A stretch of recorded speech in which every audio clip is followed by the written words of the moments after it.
Hi there, I'm Birgit O'Connor, and welcome to my studio. Now, we have a workshop coming up this weekend, and it inspired me to come on and just show you a very simple technique that can be applied to any painting. And the workshop that we're going to be doing is called Expressive Watercolor, not watercolor, Expressive Waterfalls. So what you can see behind me here in these two paintings, one is a waterfall and the other one is a lighthouse.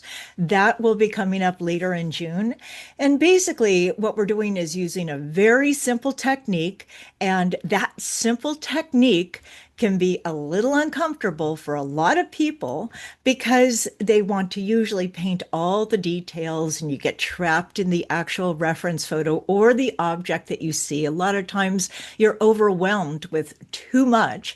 So, how can we keep it simple and fun and capture the essence? So my plan is that I wanted to show you that technique in maybe three different scenes. One maybe mountains, one the beach scene, and something else. I don't remember what it is. So let's go over to the table and take a look. Okay, so what you can see here is that this is our expressive waterfall class. And the idea is that we're going to be working with some mossy scenes, capturing the essence, getting some rocks in here. And the only issue that people will have is if they really need it to be representational and realistic, because like I said, here we are actually capturing the essence more than trying to get all the details. This is a semi-abstract right here, working with the different layers of color and water. And then here, semi-representational, working with the falls coming down, and you can see the texture in the paper here. So what I'm trying to do with this one is show you that you can really work with anything. And then if you do have paper where you are seeing the texture in here, to flatten that color, you can always hit it with a hair dryer, and that will stop that from settling in the grooves of the paper. Now, this could use a little more detail here, but that's the idea. And losing edges, which means that maybe we have a hard line right here and maybe up in this area, you may decide to just add more water and allow the color to escape, creating more of a very misty feel. This is just something very quick. It's not meant to be perfect. And in fact, this is a great lesson for people that want to not feel overwhelmed or to actually feel successful. The trap is in your mind thinking that it needs to look like exactly what you see. And let's take a look at some of these other ones here. I have them back here. This is going to be the same technique that I'm using in these waterfalls for this lighthouse. And this can be done with masking or not. It really depends on what you want to do. That's a lot of fun. That'll be coming up soon.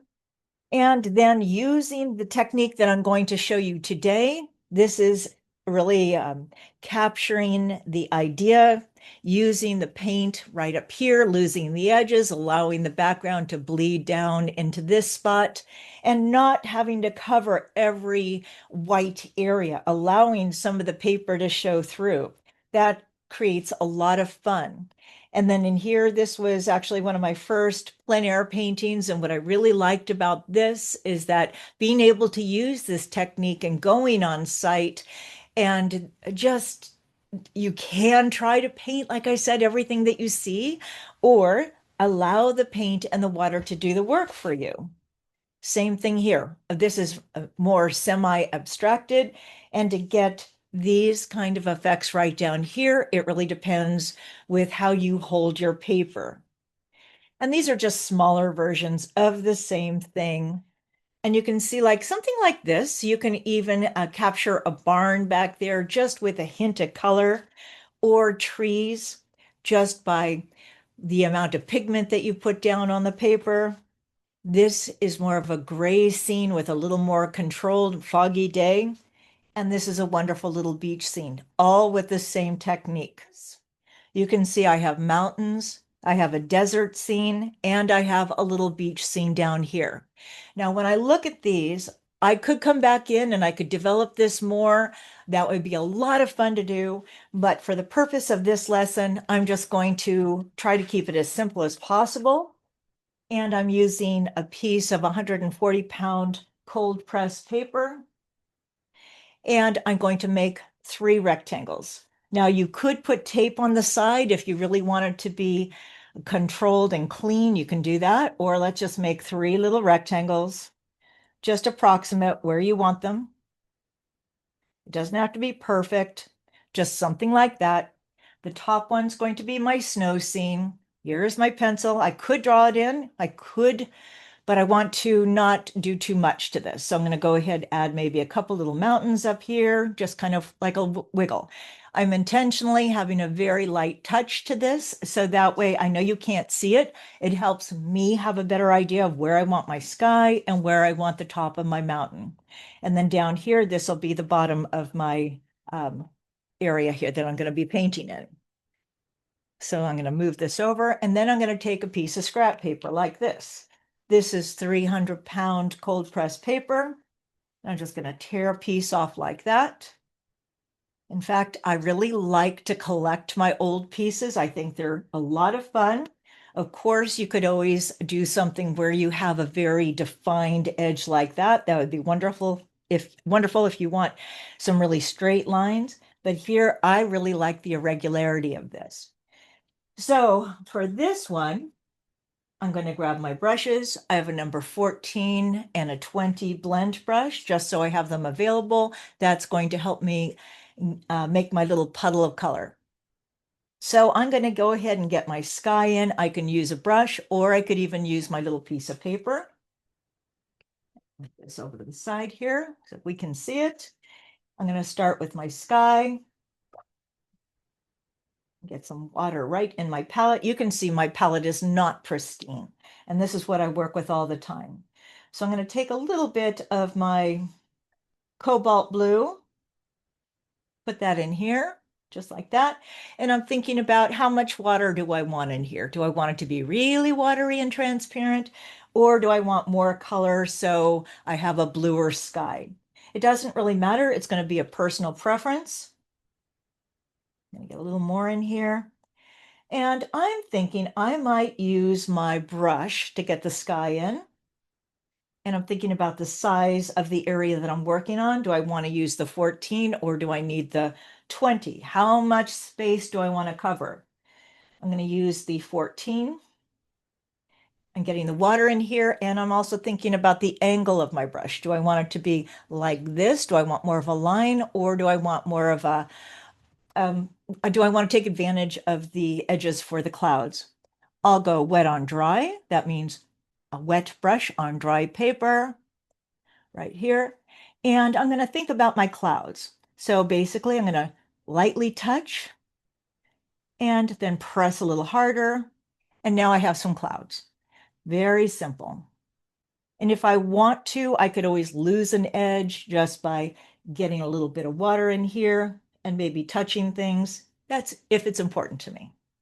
I could add more sky or leave it like that. It really doesn't matter. Now I want this to be maybe some white, maybe some snow on the mountains. That's what I'm thinking. I'm going to get a little bit of color right down here, just a little tiny bit. Then I might take my dirty paper or my new piece of paper. That's either one, doesn't matter. It just has to feel right. And then I'm thinking about, since these are going to be up in the mountains, I'm going to have more rocks up in that area. I'm going to use a little burnt sienna, bring that in here. This is very watery. It's a very light value. Then I'll take my paper like that, just scoop that up just like I would a brush. And then I'm going to think about, okay, my mountain, my snow is going to be up here. And I'm just going to move this around. I could put, I don't have a lot of color in this. I'm intentionally not putting a lot of color into that. But let's just find some of these areas. Sometimes sometimes it can be a little hard to talk and paint at the same time, but we'll see. Okay. I'm just finding the bottom of where I want my snow to be, like that.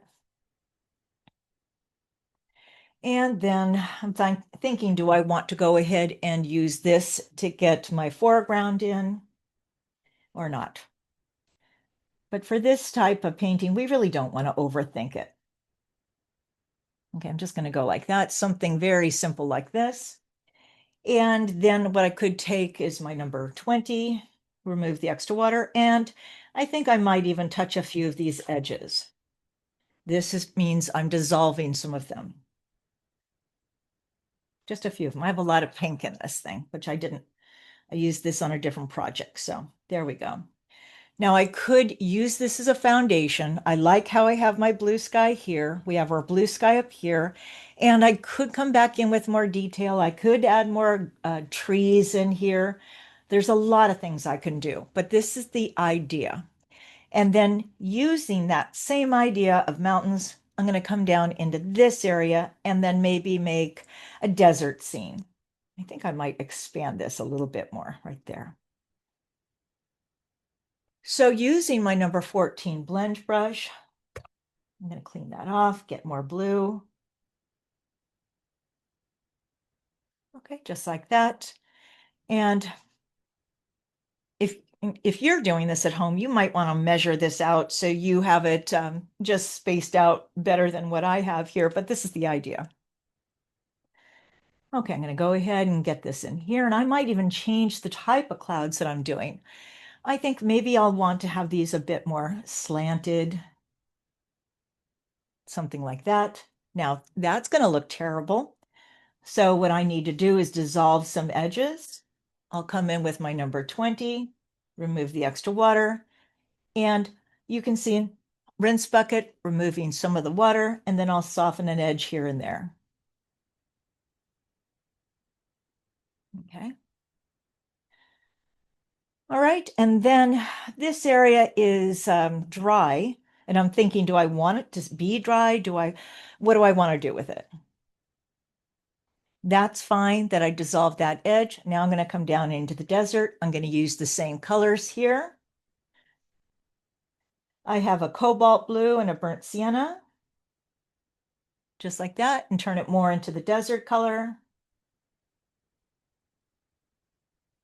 And then I think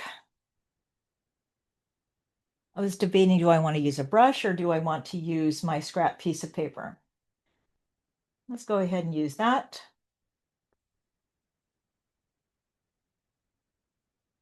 I'm intentionally not adding a lot of color to this.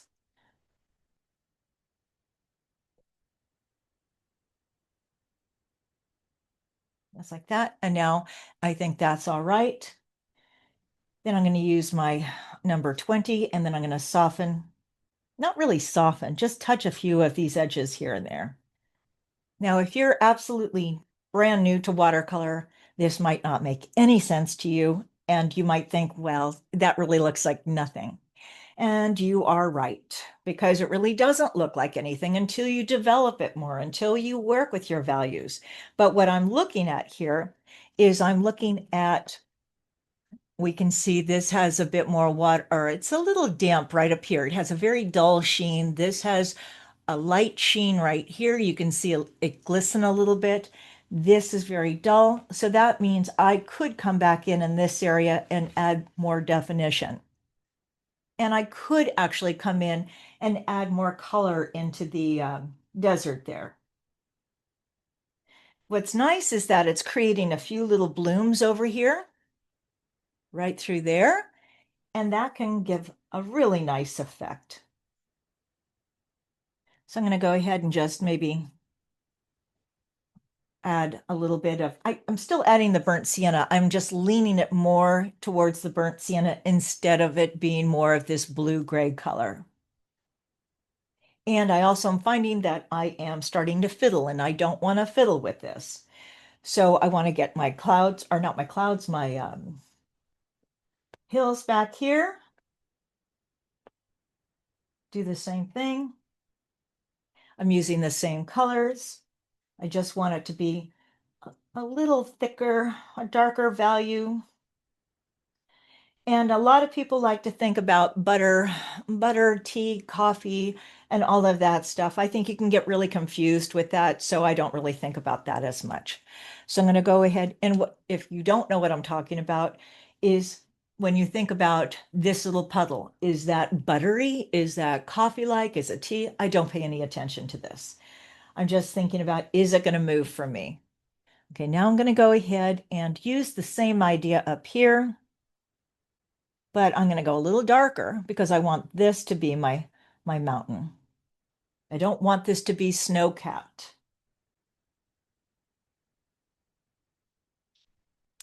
Okay, let's find some form. However the mountains look to you. And if you notice, I'm moving my hand. Maybe I want this to be a little bit further down. There's no right or wrong with this. What would be fun is if I use this brush and take advantage of the water, and maybe I don't want to remove all of it. I'm just tapping a little bit of that water out. And maybe I'll touch a few of these spots and see if I can encourage a few blooms. And if I want this to be a lot of fun, maybe what I'll do is bring a little bit of my Hansa Yellow Medium. I've polluted this, but that's okay. I'm going to mix that in. I want it to be a duller yellow green. And I'm allowing that color to dry a little bit. And then I'm going to use this little piece of paper. And then I think I'll try to add just a few little grasses in here. Maybe I'll take a little bit of the burnt sienna, pull that in.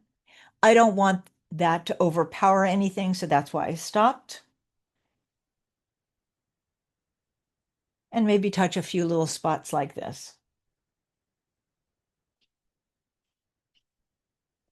Then I think what would be a lot of fun is to take maybe a number 8 or a number 3 synthetic. And what I'm thinking about is that I want to spatter a little color in here.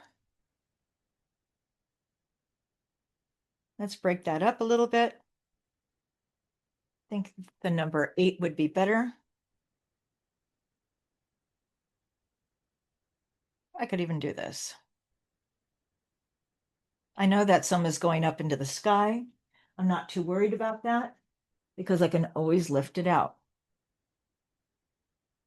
What's nice about this right here, I've lost some edges. This could even be like if I wanted, whatever I wanted to do, this could be a lake back here. I'm just looking at the angle. That could be a cove. It could be a valley. There's lots of things.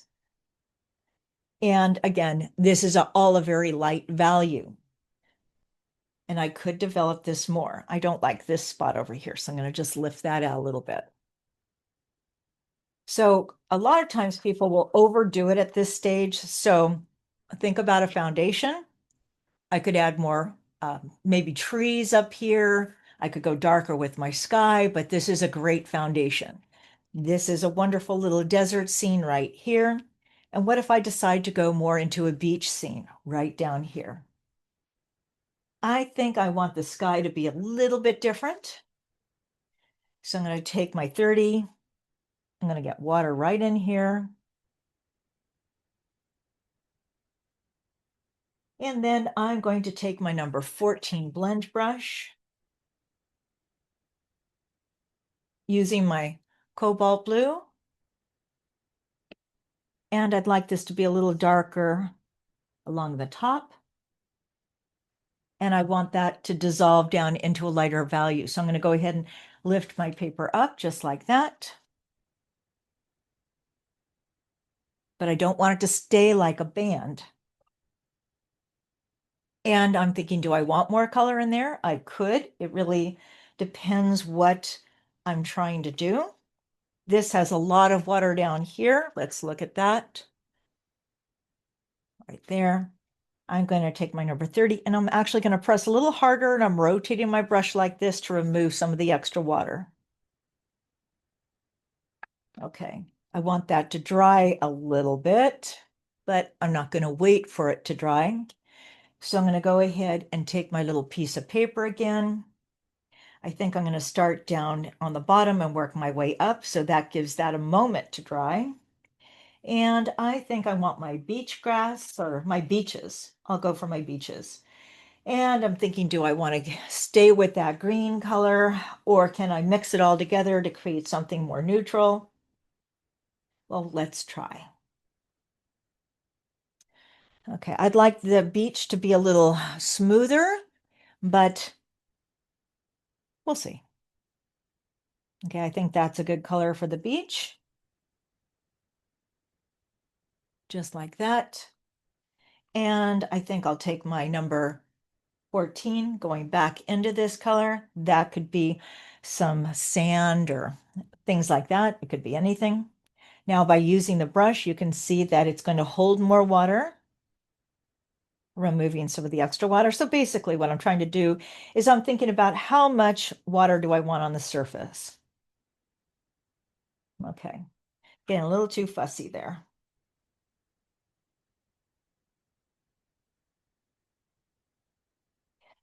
Then I'm going to take my little piece of paper here. And I'd like that to be dry so I can get some waves in here. Do I want to dry it? I'm going to go back into my cobalt blue. Maybe I'll take a little bit of the French ultramarine blue. This is expressive painting. This isn't so much, remember, this is not representational painting. I am going to see where my horizon line is right through here and see how much is it spreading. Quite a bit. So we'll just leave that alone. And it would be better if I can dry this. And I'm just debating on that. I want to get a few waves in here. Then let's go along that line again.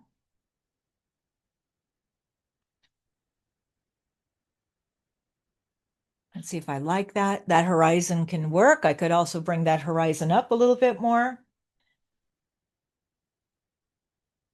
And let's see, maybe I'll do that.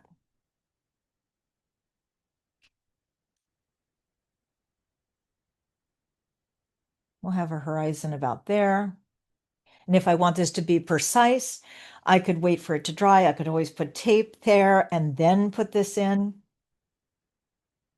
But this just gives you a chance to practice with the technique. And then I'll break up some of these waves just by touching them and closing them up.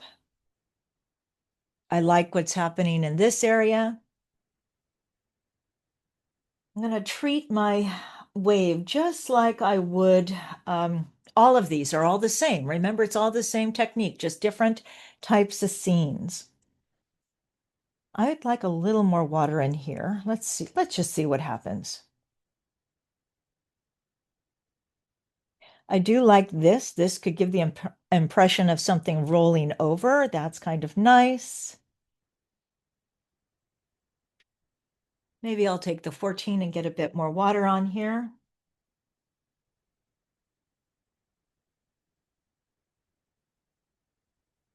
I think that's kind of nice.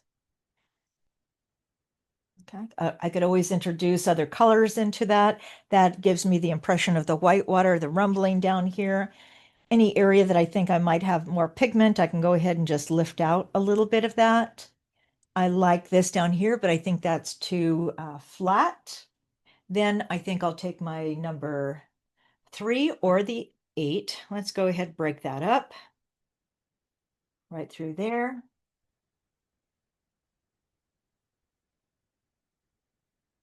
Now that could be a little rocky scene right through there, or I can come back in. Actually, I was going to use this, but I'm going to use my little piece of paper again.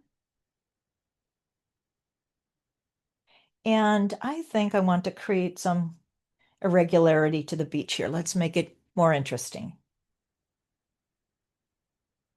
Maybe even a few little grasses. Oh, I like that. Okay, so I'm very pleased with these 3, but looking at this, it could use just more depth. and to do that, I would look at this as my foundation. And I'm going to use our combination over here. I'm going to go ahead and let's work on our values just a little bit more. Let's pull out those mountains.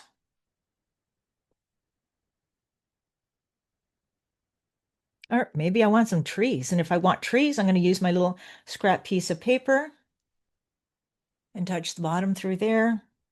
And I don't want them to look all the same. Then I might touch a few of these edges and lose an edge here and there. I could add more color into the sky, but I'm going to call that good for now.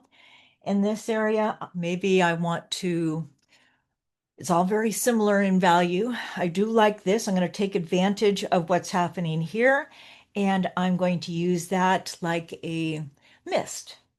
So I'm going to use the same color combination, and I'm going to go a little darker with my foreground.